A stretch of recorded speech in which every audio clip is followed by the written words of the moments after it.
Welcome back to the Chicagolandians, a casual Chicago sports podcast. I'm your host, Patrick Cunningham, joined by my co-host, Connor Cunningham. We're two brothers from the Chicagoland area talking about the latest and greatest in Chicago sports news.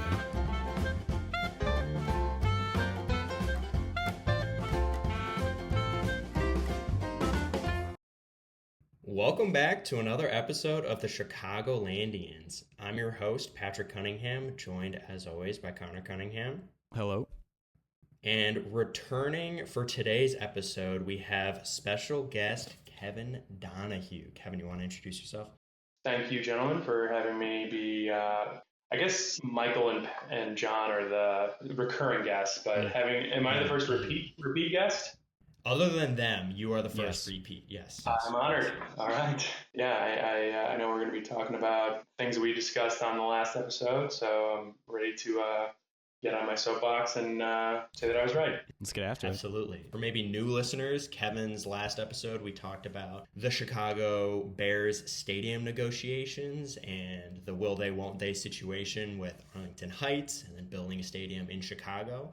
And since then, there's been some new developments that followed the path that Kevin laid for us in that episode. So we're going to give a little update on that, talk about what Kevin was right about and what's to come after that. I'm going to try as hard as possible not to spike the football, I promise. Just to get started, though, just to cover some basic Chicago news, our last episode focused on Modest Buzelis and the Chicago Bulls. He has kind of been balling out in the Summer League. I feel like all I see on ESPN is Bronny James's woes in the Summer League, so it's nice to see Modest has been doing pretty well. He's averaging 18 points per game. Been seeing a lot of dunking highlights, a lot of yams from him.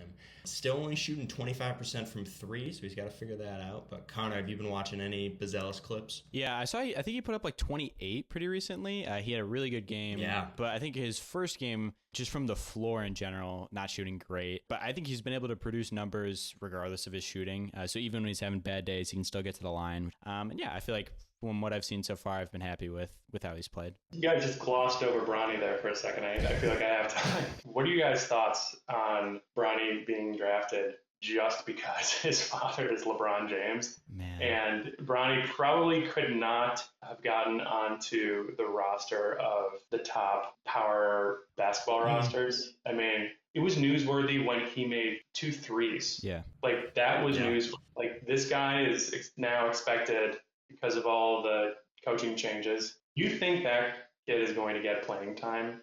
So their GM mentioned when he first was talking about drafting Bronny, he talked about the chance to make history of having a father and a son play together. Oh, did he so really? I think there is at least one game where they're playing together, just so they can have the photos and mark At the it end down of a that blowout they game where it's like, they're basically playing the Pelicans, and all right. God, if I was a Lakers fan, I'd be so pissed. Like, thinking about this season is... The focus of this season is to make this cool headline of having a father-son play. It's not to win. Yeah, what are we doing the here? Man, is he even trying to catch up to Jordan now, or is he just playing so that there's a photo op of him and his son Dude, on the court? I think that's it. Yeah. And the Lakers are probably paying him $50 million a year. Yeah, it seems like the Lakers, it was a bubble championship, but they still won a championship, and they have talented players on there, and it seems like the step forward that they took this offseason. Yeah, right? The step forward that they took this season was to draft Bronny James and sign JJ Redick. I don't know. It just seems like interesting moves. Like LeBron, in 3 or 4 years, they drafted his son and hire his podcasting buddy as his head coach. Yeah. Like he has just completely taken over this. If he has a cousin who happens to have a stadium cleaning service, the Lakers are going to hire that person. But, I mean, the Lakers have a history of this. I mean, hell, they look at what they did with Magic. I mean, they gave that man 5% of the Lakers just for being a great Laker. So I'm like, it's the amount of the moves that they make, like for players that they really love. I mean, nepotism is just not frowned upon in that organization. I definitely go back and forth on, like, Bronny James's dad is a billionaire. He's this huge celebrity. Like, do I really care about Bronny James? And if he has a tough time in the NBA, No, I don't. I do think he is the subject of so much criticism now because of his dad forcing him onto an NBA roster and now giving him so much attention, which I guess he already had, but it's like, there's a lot of pressure you're putting on a 20-year-old. Yeah, part of me's wondering, like, if I were Bronny, I'm like, you're still going to be rich because you're LeBron James' son. Because I think MJ, his son played at U of I yeah. for like a season. He did. From what Carol told me, it was actually not that bad, but I think he just gave it up because I think he realized I will always be compared to my dad, Michael Jordan, and I will never eclipse him. So I might as well just keep being rich as Michael Jordan's son. It's a nice way to And live. then one of them went on and started dating Scottie Pippen's wife, and that was his legacy. That happened. Is that still? Did that go through with that? Did that happen? Did they? They got engaged. Did they actually? Can't say I'm tapped in on that story. It doesn't matter. Just the fact that they were dating is wild enough. Okay. Yeah. The next piece of news that I just wanted to just throw out there real quick. Ravens just signed Eddie Jackson to a 1-year deal. Former Bear, or 2-time Pro Bowler. Really good in that 2018 early couple seasons, and then towards the end of his career started to fall. But now back on the Ravens, given another chance. I love Eddie Jackson. Yeah, tough end of the career. The injuries at the end of his time with the Bears kind of made it difficult for him. But I still think fondly of the time with him, and I feel like I think he can still be fairly productive, whatever role he has. But it's always nice to see a former Bear get a job. I mean, if you're going to pick a team to be on, I mean, despite what the Ravens did last season and just collapsing, there could be worse scenarios for Eddie. All right. So now then also another little piece of news before we jump into kind of the meat and potatoes of this with Caleb and Odunze and then eventually training camp. Kieran Amagaje placed on the PUP list. He is still recovering from a quad injury that he suffered in college, but rumors I've been hearing is that his recovery has been going well, and it's kind of a day-to-day thing of when he can come back on and start putting the pads on, start practicing. Do we know the severity of that? The buzz was that he would be able to come into rookie camp at least and be able to do something, and at the very least in training camp he would be able to at least participate. I mean, it sounds like this is a more serious injury than maybe his agent was telling polls. That was kind of my thought too, that I thought he was drafted knowing that he didn't play a lot his final year because of the injury, and I feel like he was going to be able to work through it and be ready to go. And this does kind of seem like there's been some setbacks, or maybe just like not full disclosure on what the injury was, but I feel like it is kind of odd to see. Probably like that, Yeah. We'll see. And then the next piece of news that is then going to open us up into a broader discussion is Rome and Caleb Williams both signed their rookie contract. Rome signed a 4-year, $22.7 million contract. Caleb signs a 4-year, $39.5 million contract. I mean, most of these rookie contracts there's not a lot of room for negotiation for their contracts. It's determined by draft pick kind of standards within the league. But even with that, there was a ton of news reports and a ton of articles written about Caleb Williams apparently asking for some weird negotiations and weird stipulations within his contract, which I think is just so, like, when you hear Ryan Poles talk about it, it makes it seem like it was nothing out of the ordinary and is completely standard and reasonable for a quarterback to ask for these things. But when you see, like, ESPN talking about it, they build it up to be this huge, like, Caleb Williams is asking for the world and how much of a diva he is and how unrealistic his expectations are. And I just think it's so frustrating to see like the narrative that people build around Caleb. It's frustrating for me to hear people, like especially those ESPN personalities. You don't think that they have asked for their pay to be given to an LLC that they created? I promise you, those guys have tried to negotiate via themselves or their agents. I don't look at this as anything. I mean, if you have leverage and what's the worst that the Bears could say is no. Okay, fine. Exactly. Yeah. That's it.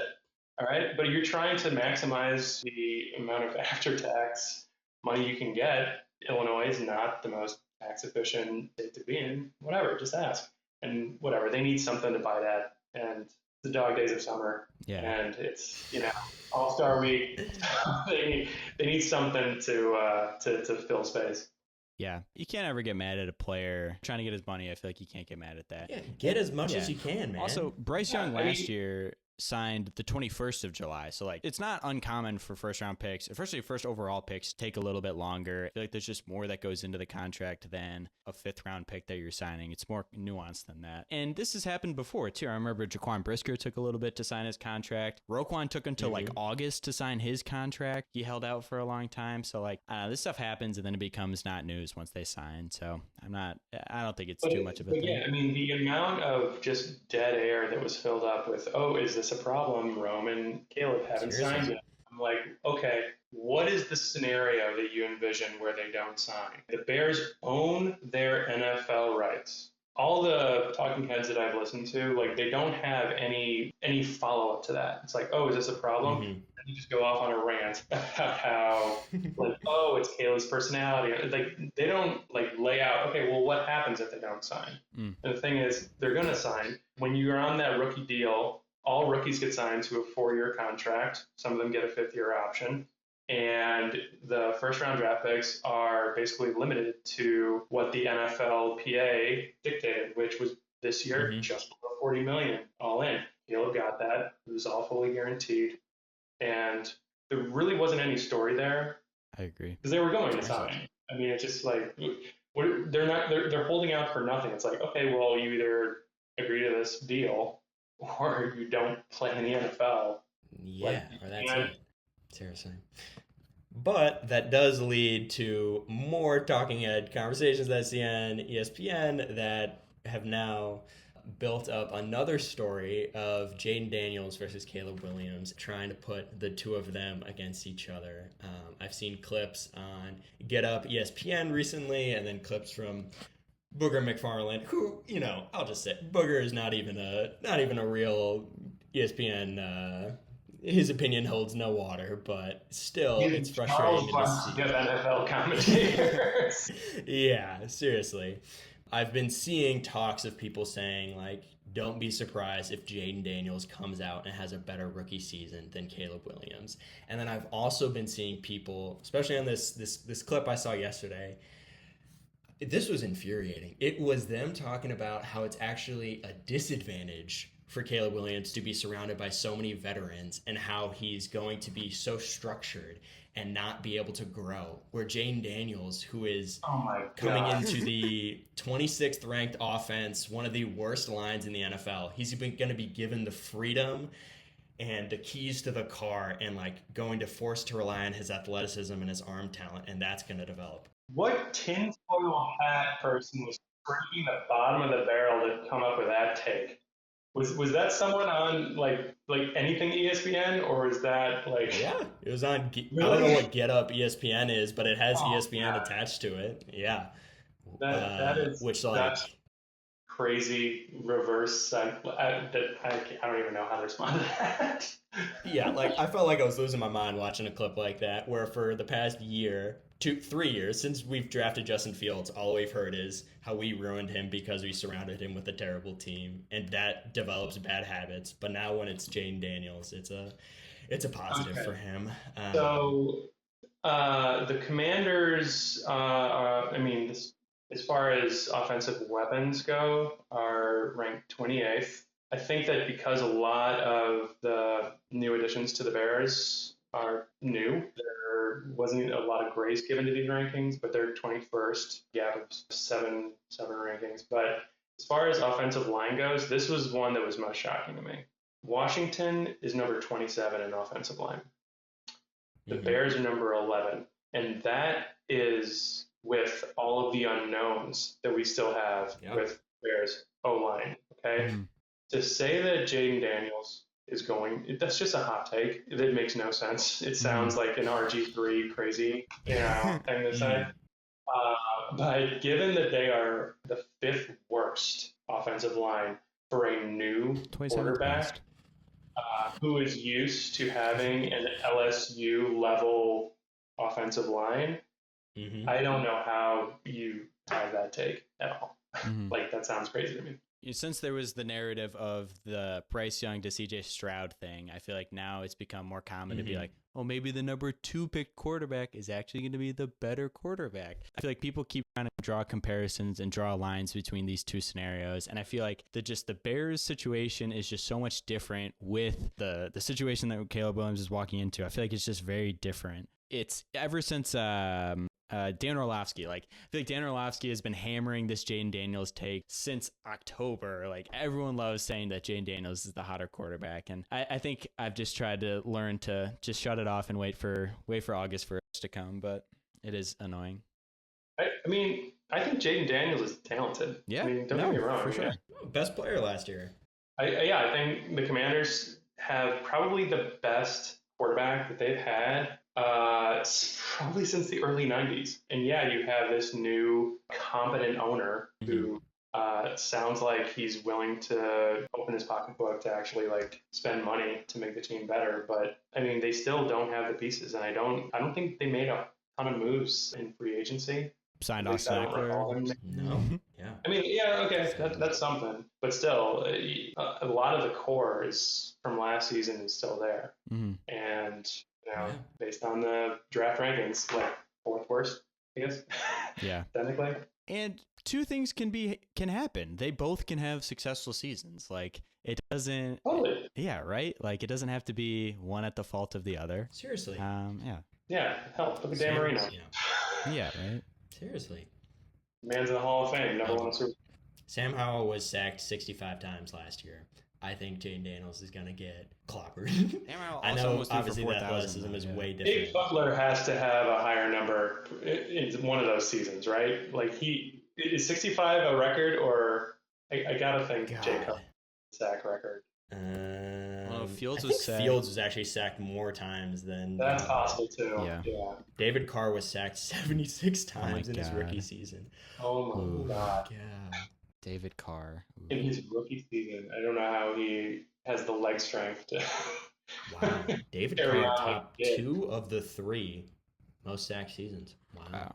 Sam Howell number 4. That's tough. That's not a number you want to be number 1 in. That's not one of those good stats. Certainly not. Brutal. Yeah, so that'll wrap up our Chicago news, though, and kind of lead into we're going to cover just a little bit about Bears training camp. Yesterday, Friday, July 19th, was the first official day of training camp. They didn't actually get on the field, right? It's just kind of more like, it was like the same thing with rookie OTAs. It's just like a rookie mini camp. And it's just like doing press conferences and kind of getting back in the facility, getting in the building. Yeah. Early next week is when they're actually going to be on the field, and then the first public viewing of practice is happening on Friday. But yeah, I think all the reps start early next week. Yeah. But still got to see a little bit of Caleb in Rome talking in press conferences, and Ryan Poles and Eberflus talking to the media, just kind of getting the buzz exciting again. And then also starting to see a little bit of clips from Hard Knocks coming out. Kevin, does that get you excited at all, Hard Knocks? Totally. I mean, I think I've watched every single season of Hard Knocks. Really? Yeah. Max subscriber, and they keep those old episodes there. So even 10 years ago, there's some stuff that like they filmed where I'm like, there's no way that's making the editing room. It's 2024. But yeah, no, I'm excited to watch the Bears in Hard Knocks, and I'll be there on day one, at least for public attendance. Yeah, so good transition, Kevin. When we were doing prep for this episode, Kevin let us know that he had a conversation with McCaskey and had received 4 tickets to the first public training camp next Friday. Yeah, Kevin, tell us the story, man. Kevin, tell us. Me and my best buddy, GMAC. Yeah, no, I mean, when you're best, yeah. GMAC. When you're best friends, you just come up with names for each other. So I believe it was July 9th was when signing up for free training camp tickets started at 10 o'clock in the morning. So I was in the office. I blocked out my calendar. You still went into work, though? I did go into work. I hope nobody from my company is listening to this episode.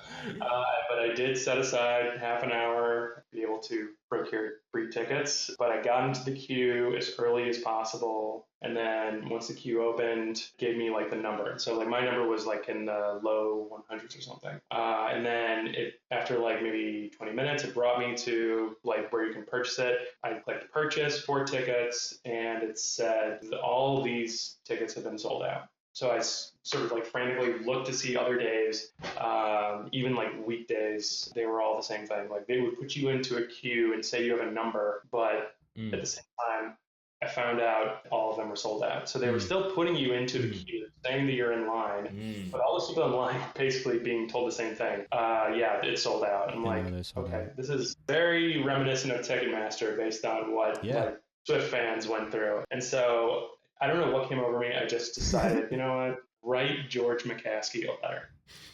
I was inspired by a YouTube video that I saw where a guy wrote a handwritten letter to like all 32 teams to see what kind of swag he could get back. And so some of the older franchises actually were pretty receptive. So I figured, what the hell? I have time now. I'll just type it up and send it out. Thinking 1,000% that there's no way I'm even going to get an admin phone call saying, we're sorry about this. Okay. 2 days. Wait, sorry. Could I pause right there? So did you send a email or did you handwritten letter? So I typed the letter out on my computer. Okay. You know, very professional template, and then signed it, and I sent it off to George McCaskey. And that was July 10th. So that was the day after the failure of me to get those training camp tickets. But on Thursday this week, I was on a call in the office, and then my personal phone starts buzzing, and it didn't say spam or a person's name that I know. It just said Lake Forest. And I was like, ooh, I don't think I know anybody from Lake Forest. And so like I just ignored it. And then there was a voicemail saying, hey, Kevin, this is George McCaskey. I received your letter dated July 10th. Please give me a call. And he gave me his personal cell phone number. Wow. In that voice. I called him back. I got his voicemail, and then I think it was probably around like 3:30. We were called me back, and we were actually able to connect. And the guy could not have been nicer, honestly. Like he first broke into it saying how he regretted what happened. It was funny. Like he was like, "Hey, so Kevin, do you want to hear the short version or the long version?" I was like, "Mr. Chairman, whatever you're comfortable and willing to say." Did not expect a phone call. So yeah, and so he's just going to explain what happened, how they're trying to remedy it, and then we talked a little bit about prospects this season. And apparently, like I live in Northbrook, and he was like, "Oh yeah, I know people in Northbrook and everything." So I'm like, super nice guy. And then at the end, he was just like, "So I'd like to fix this, and going to be giving you and your family 4 tickets." And so I got to talk to George McCaskey, and that is so be cool. His guest at training camp on the first day, which is this upcoming Friday, the 26th. So if there's any problem with me getting in there, I can just be like, call him up. I was like, oh, should I call the chairman? Do you want me to call him again? Yeah. I can call George. It should work. Yeah, that was kind of a surreal experience. That's insane. So what kind of tickets are they? Are they just like general access, or are they special tickets, or? Yeah, he told me that they're going to be sent out, whether that's via email or via like actually being mailed out. I think he said that they're starting Monday or Tuesday of next week. I was a little starstruck, so I should have just asked him point blank, like, oh, I'm sorry, is that going to be email or are you actually mailing it to my address? But I did not have the common sense to ask that. So bring the kids and my sister. So yeah, it'll be fun. Was there any part of you that thought this was not the real George McCaskey, or did anything? Do you know that this was the real George McCaskey? Call that would be. For a flash of a moment, that did cross my mind, but then I'm like, the only person who knows that I mailed George McCaskey anything was Carol, my wife, and I'm my wife. Like. She doesn't really, there's no reason for her to sort of concoct any sort of like prank or anything. That's just not that's not in her. So I was like, this has to be the real George McCaskey. This reminds me of like when you're in first grade and you write letters to the president about like, hey, I want something to happen. Yeah, and then Obama actually writes back to you. Yeah, the teacher puts all the letters in her desk. Yeah, and then actually responds. That is so cool. Well, I'm just glad it was when I was writing it. I'm like, when I put my name down after sincerely, I was like, yeah, maybe I should just, for the hell of it, put my email and my personal cell phone number there. And I'm so glad I did, because if I didn't, I don't know if I'd be getting this access that I'm getting right now. So for the viewers, whenever you're writing a disgruntled letter to an owner of an NFL franchise, put your email and your phone number in there. So I know when you told us that, I told John, I said, Kevin's going to go to training camp. He thought that's cool. And then he was like, oh, really? That's pretty cool, Kevin. And I said, yeah, George McCaskey just called him and gave him tickets. And then he was like, are you joking?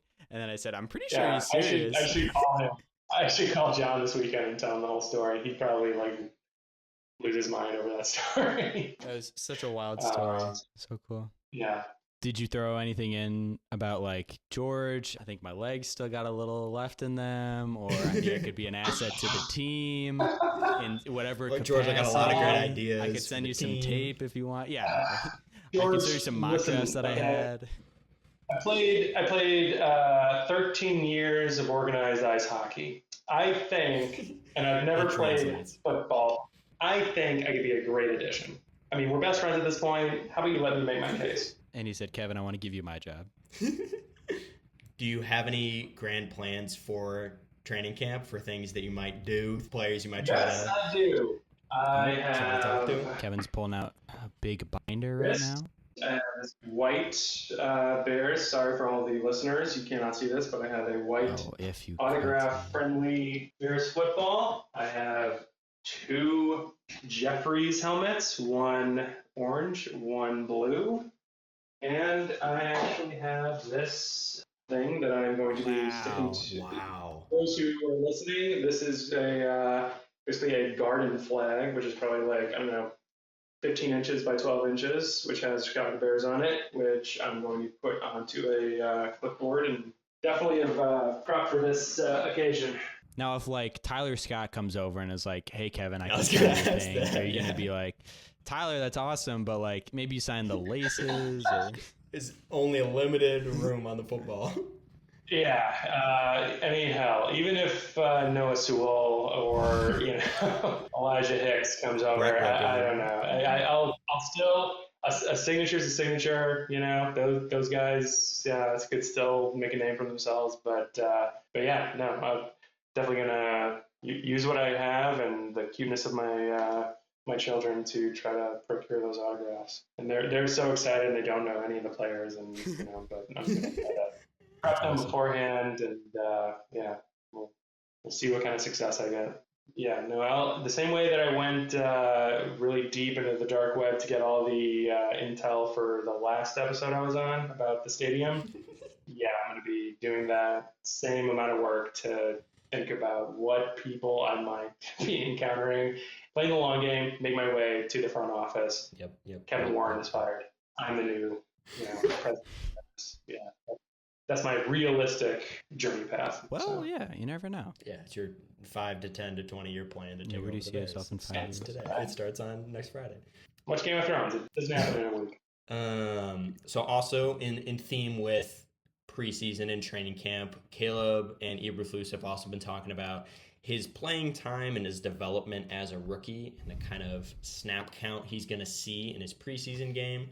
They said last year, with how the quarterbacks played, he's looking at about 45 to 55 snaps in our 4 preseason games. And Caleb, his response to that, I think, again, showing his stoicism, his leadership.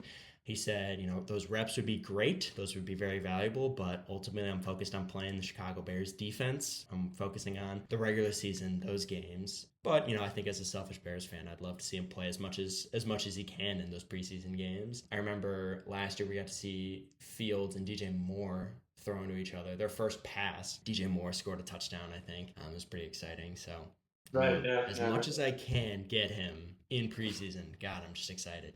And that first opportunity that might happen is August 1st in that Hall of Fame game against the Houston predictions, thoughts? Anyone excited to watch the Hall of Fame game? Are you guys going to be tuning in? I feel like I'm going to watch. Chance to see Caleb throw. I'll defer to you. I want to hear your take. I think all these preseason games are going to get really interesting, especially with Hard Knocks running. Like, I think that's what makes the preseason so cool is like when you're following all these players and then you see them in preseason start to play. Cause then it's like, yeah, normally preseason is like, I don't know who any of these guys are. Like, he's just people down at the depth chart. But then now when you're seeing Hard Knocks and you're like, he just made that play. Maybe I know he's going to make the roster. Or maybe next episode it's going to look good. I think that'll be really interesting as well.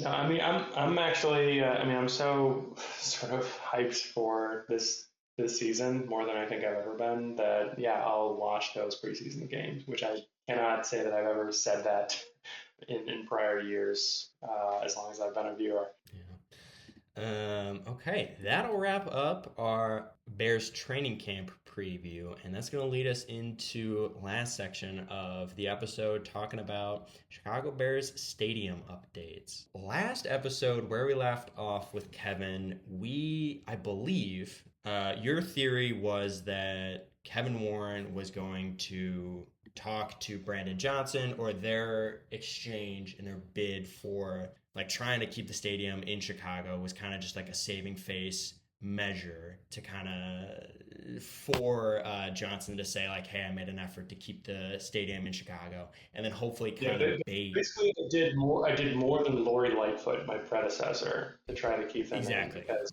right, and then also try to hopefully put pressure on Arlington to hopefully.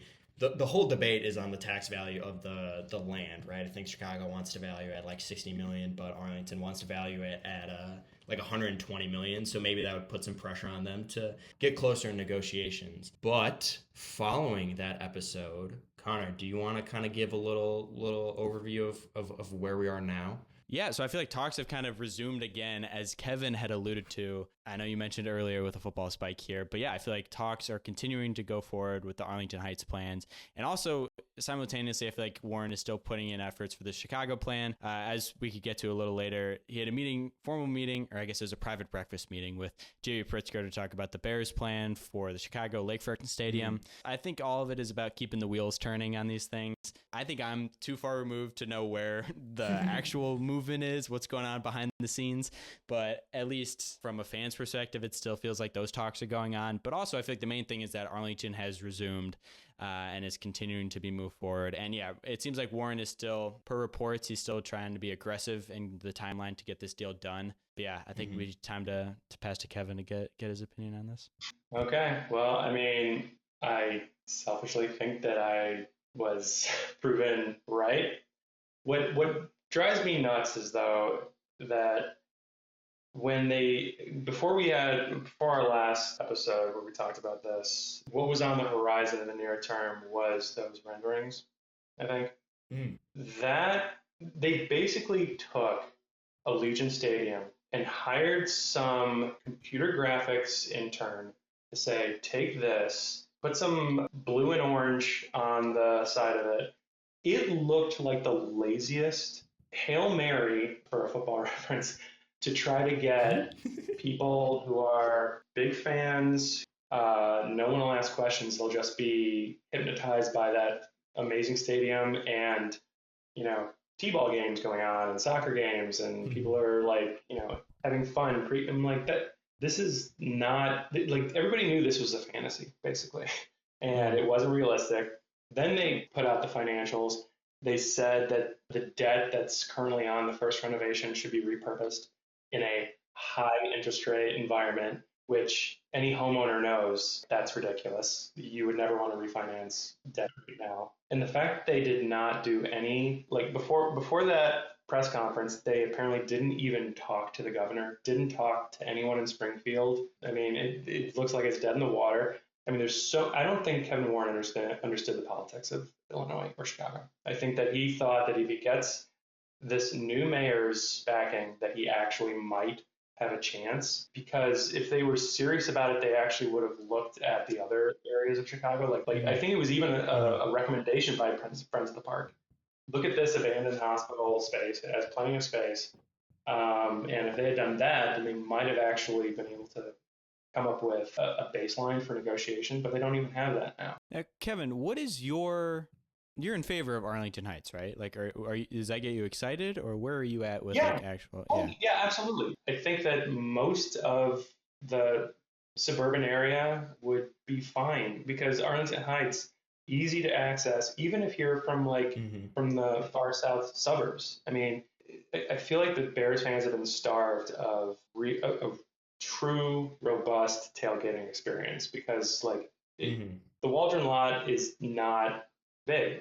I think that there's been enough Bills Mafia YouTube videos streaming where it's just like, wow, it would be way more fun to have like a huge parking lot to do all this tailgating and not have to like fight for parking after you're getting off a highway and getting onto Lakeshore Drive. I just feel like it's a no-brainer. And Pritzker said he'd be willing to hear a proposal that is advantageous to taxpayers. So that's basically a no. Like there's no way that it'll be advantageous to taxpayers if you do it out in Arlington Heights. Maybe there's an opportunity for you to still, get into that pool of money that Bears and the Sox are trying to get to.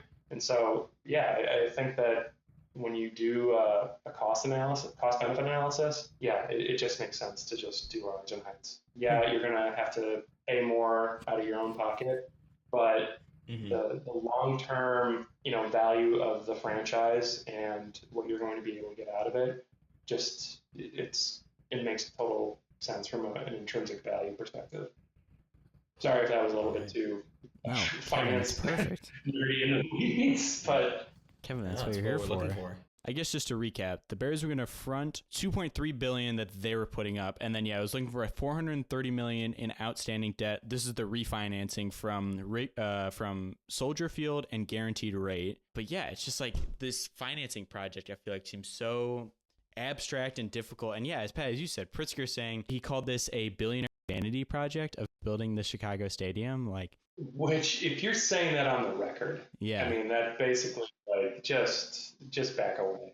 It's funny to think of that all of this best case, we would have this in 2028. We would actually see this state so far out from now, and this is still, even now, that these discussions are going slow. But it's exciting. Connor, you have anything else you want to throw in about the stadium? No, I don't know. This is something that I feel like has been uncharted. I don't know. In my lifetime, there hasn't really been a lot of stadium movement within Chicago. So I feel like this is an exciting time. And weird to think about in 4 years, possibly, of the Bears being in a new spot. I think it's exciting. The change itself is exciting, but the whole process, I feel like, is annoying. If Caleb Williams has a breakout season that's on a CJ Stroud, I feel like that will also ramp up. I mean, I don't know. They might have made a decision before the season starts, but I'm just you want to have a brand new stadium for your franchise quarterback who is in the top 7 or top 5 of quarterbacks in the NFL, because it's if we're still playing at Soldier Field, we'll be at a caliber and being more of a public entity in the NFL that is deserving of an Allegiant Stadium, a SoFi Stadium. So I think that would also add some pressure. All right. Well, I think that's all there is to say about the stadium. I think that's all we got for the stadium updates. And with that, I think that will wrap up today's episode. I think that's all we have on the note sheet. Kevin, we want to thank you again for taking the time to make this podcast episode with your two cousins. We appreciate your time and your knowledge. Know a lot more about finance and how the stadium finances would actually break down, which is very helpful for us to inform the viewers. Yeah. We appreciate your time. We appreciate you filming with us. Yeah, no, totally. This is great, and happy to come on any other time and keep the finance talk to a limited amount. I know that's not great podcast content, but thanks for having me on. Well, that'll do it for another episode of the Chicagolandians. If you liked this episode, why not check out our other episodes on Apple Podcasts or Spotify, and why not leave us a review. We are also on Twitter, or formerly Twitter, now X, TikTok, and YouTube at the Chicagolandians. And how we end every episode, we just want to say, bear down. Bear down. Bear down. Woo.